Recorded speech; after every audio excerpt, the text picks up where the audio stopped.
9. april 1940 var Danmark hersett av Tysklandet, og 11. april boar Winston Churchill underhusen fra breta for at hersteka Føroyar. Annar heimsbardagi en tøyande parster av Føroya søve, og Føroyar hadde en tøyande løyklod i strøyne mot Adolf Hitler og Nazi i Tysklandet. Og så spurningen hvørje søvespår, hvørje farveier framvisa suttja i Føroyum fra 17. heimsbardaga. Nu har vi sett Jonn Hansen, han søgufrøðingur, og han har gjort en riker, master riker, som til anna løysa krígsminni i Føroyum. Og vi sitter nå her i Norrland i husen, Jonn, og først av ødlån, hvørje slå av bygningen og funksjonen høtte bretar i Føroyum? Ja, bretar høtte nekvar imenskar støyer og funksjoner i Føroyum. Det som man kunne kalla for det primære eller hovedstøyene, som man ofte sier, det jo kanonstøyene.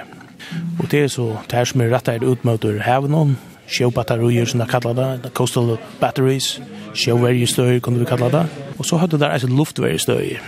Og luftverjestøyene, det var jo eisne lattere kanoner, og så fikk det eisne tyngre kanoner, altså som rukk og langre oppa, for at tyskerne har funnet det at hvis det flo hakre oppe, så rukk og kanoner ikke. Då finner där så sett ner. Det är kallat för heavy ack kanoner som är kraftigare. Så är det alltså själva stöjnar som helt helt till. Då är att så tar Skansan för exempel här som två kanoner var Skansan i Havn. Så var det alltså helt knuttar ät Skansan. Det att och i tillfälle det att en inre skom Havn till dömes. Så det att inte bara ha två kanoner då. Det att det kan vara det att kanoner kunde steka några skipon, men så det möjligtvis skip som kunde komma land vid Hermanon, och tar man av helt alltid för att steka där. Så sluggar helt alltid våra eisne, och det var sälja här som bo av Ladyfield, det var knutter Skansan. Och till akkurat säga med Janese och Strandon, här är eisne helt alltid som knutter kanonstöjne, och i tillfälle av att en invasion kommer, så skulle helt alltid när det kunde flyta sig latt omkring och stäcka möjligen Hermanon som kommer land. Det är samma Vágum som vi har en sån stor med Gillianes, med Mo och Sandoynni och en böväsne. Och det är eisne helt alltid här som skulle vara här i landet och stoppa eisne Hermanon. Det är inte nog bara vi kanoner. Det kan bara stoppa skipon, ne? Inte ötlund skipon. Men så är det eisne luftverkanoner, så som jag nämnde i Johanne, och här är det eisne ofta helt alltid knuttar rätt. Så det är lugga som huvudfunktioner, men så är det alla ära funktioner som man kunde kalla för mer sekundära funktioner eller stöjera.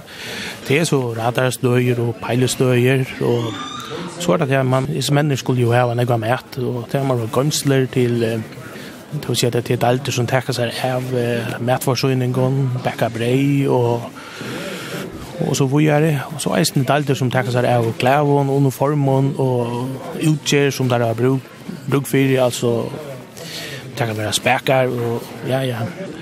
Och lampo som där har hänt det är det allt det.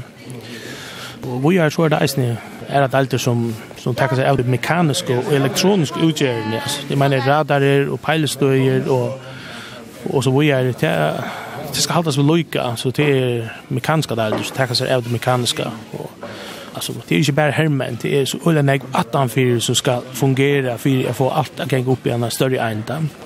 Och så är det så att det är dalter som täcker sig av underhållning, till att man måste ha frutøy, och där skulle ju ästen kunna slappa av kurs, så det är dalter som täcker sig av söka för underhållet så som sjönlikon, och här får där folk nerifrån att underhålla för Hermanon i Føroyum, och till biografer, där har biografer, och biograferna kör ofta en kanske en film, the film of the week kallar det ofta, som kör runt mellan daltarna, så är det en med eller en eller två Herman som färdas runt vid sin här kameran och filmen och voicean för kvar dalt, så där som ödsläppa sucha filmerna.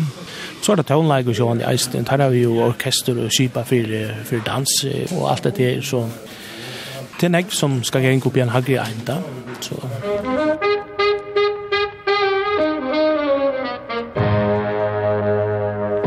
som sagt så var det eisen där där står det att det funktioner som så skulle till mer att frutjär virksomhet och för jag bär halt att du så alla liv och andra liv helst nice så att Irvin och Herman att har byggt och isne kyrkor i Føroyum till dömes byggt där en katolska kyrka i Vansøru. En kyrklig bygning blev byggt där isne på Møyren i Sørvági.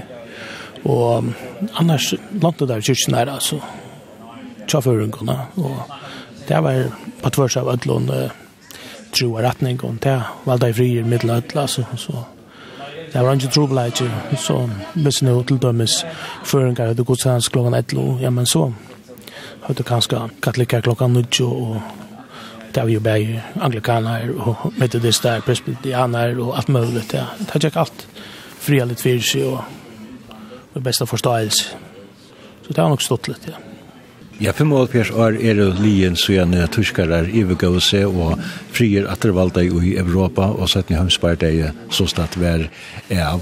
Du nevner ödlis her rettliga omfattande anleggene landet som bredar byggt ta under settna heimsbardagi og Ludvigs Øsne løy av seg inn i.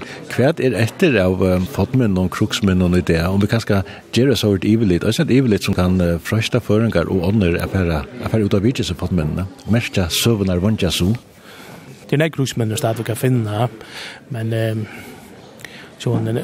som jag där är små och ganska inte så näm att söka akkurat det vill brukt till men hvis vi kunde ta det ganska från ena och en era och kanske nämna några huvudting där folk kan kanske få några bröd för hitcha så kan man för exempel ta sorotna först så där aðrastaðni akraberge här så snägg vetter ett januari Vági här som Loran står in vär alltså en Loran A-stöd har vi det samma som Loran C här så stadväck nägg och Froðba här hade Eisne byggt där Eisne stöd och här så stadväck nägg vid Sorum och så inte okkur smærri Eisne men hvis vi så färdig ut till Sandoynni så ser man ut Søltevøk här ser man stadväck farleir efter aðrastaðni som är här och hvis man så fer til Nølsiar så ut jag bor ner stadväck krígsminnini Eisne från aðrastaðni som är här ute.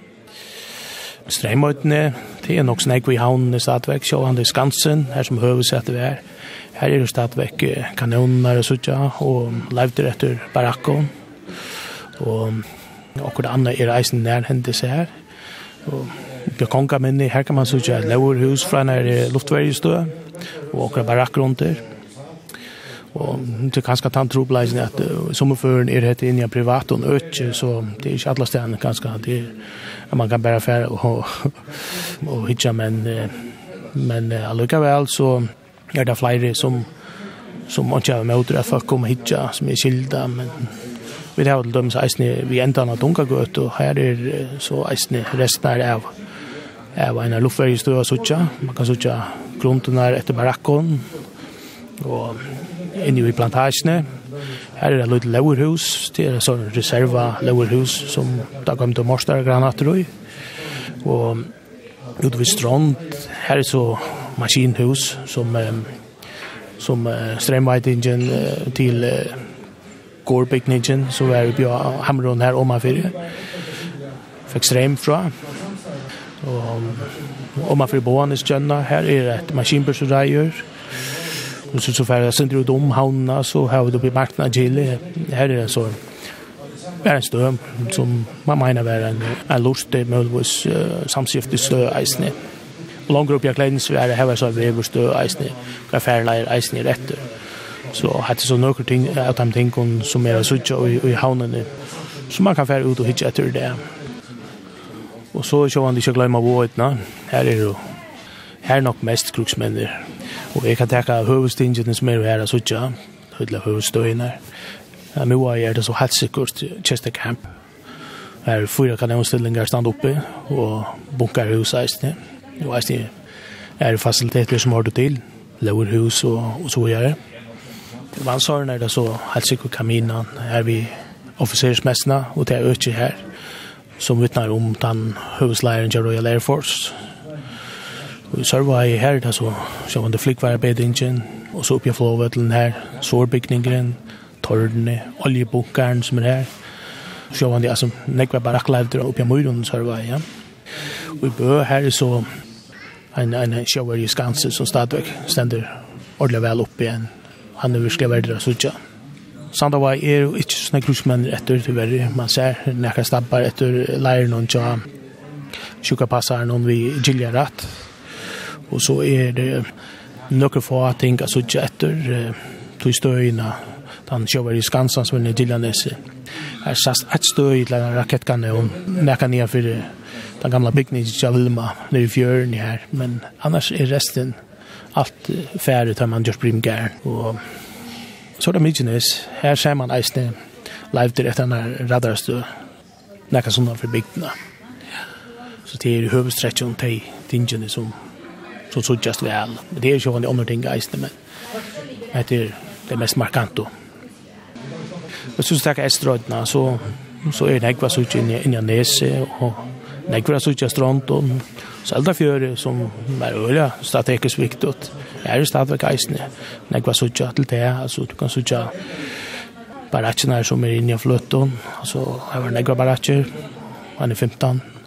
Her land her menner helt til. Og så det eisne heimja sante en kanonstillinger stadigvæk så kanongærer og det ser med de byrge eisne ja.